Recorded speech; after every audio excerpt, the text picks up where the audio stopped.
কিন্তু নিজের পক্ষ থেকে কোনো সিদ্ধান্ত নবীজি দান করেন না। ওই মহিলা যখন আল্লাহ তাআলার কাছে অভিযোগ করলেন তার স্বামীর ব্যাপারে, আউস ইবনে সামিত রাদিয়াল্লাহু আনহু তার স্বামী এই কাজ করেছে, আল্লাহ রাব্বুল আলামিন আয়াত নাযিল করলেন। এই আয়াতগুলো আল্লাযীনা ইউযাহিরুনা মিনকুম মিন নিসাইহিম মা হুন্না উম্মাহাতিহিম, তোমাদের মধ্যে যারা তোমাদের স্ত্রীদের সাথে জিহার করে, অর্থাৎ স্ত্রীদেরকে মা সমতুল্য করে, মা বলে সম্বোধন করে, মা যেরকম আমার উপর হারাম, তুমি আমার স্ত্রী, তুমি আমার মতো হারাম। মা হুন্না উম্মাহাতিহিম, মা বললে তোমাদের মা হয়ে যাবে না। এই উম্মাহাতুহুম ইল্লাল্লাহি ওয়ালাদনাহুম, তোমাদের মা তো তারা যারা তোমাদেরকে জন্মদান করেছে। মা বললা স্ত্রী মা হয়ে যাও, তোমাদের মা তো তারা যারা তোমাদেরকে জন্ম দিয়েছে, তারাই হলো তোমাদের মা। সুবহানাল্লাহ।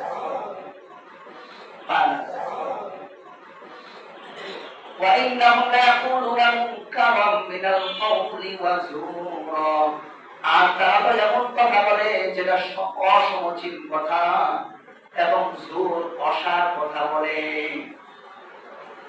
অসার কথা এটা অসমীচীন কথা, এই কথাটা মানায় না।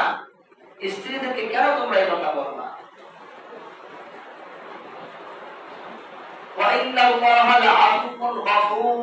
নিশ্চয় আল্লাহ তাআলা আফু, প্রেমময়, গফুর, ক্ষমাকারী।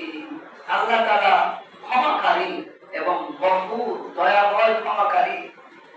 তওবা গ্রহণ করার ক্ষমতা, মাফ করার ক্ষমতা, এটাও একটা বড় গুণ।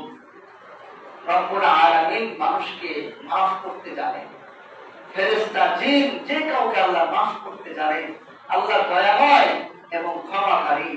যেমন নবীদের সম্পর্কে বলেছেন ইন্নাহুম আল্লাহ, নবীরা ছিল আল্লাহ, অর্থাৎ নিজেদেরকে নবীরা কোনো ভুল হয়ে গেলে অনুতপ্ত হতে সময় লাগতো না, অনুতপ্ত হয়ে যেত সাথে সাথে।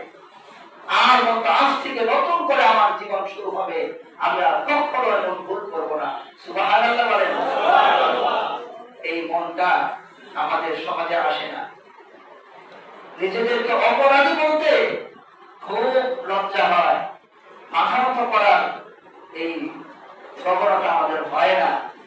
অথচ প্রত্যেকটা নবী আল্লাহ ছিলেন, অনুতপ্ত হতে এক সেকেন্ড সময় লাগতো না। আল্লাহ একটা সেকেন্ড লাগতো না, প্রত্যেকটা নবী।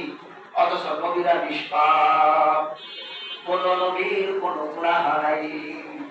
আল্লাহর কাছে সবাই গুনাহগার, কিন্তু শরীয়ত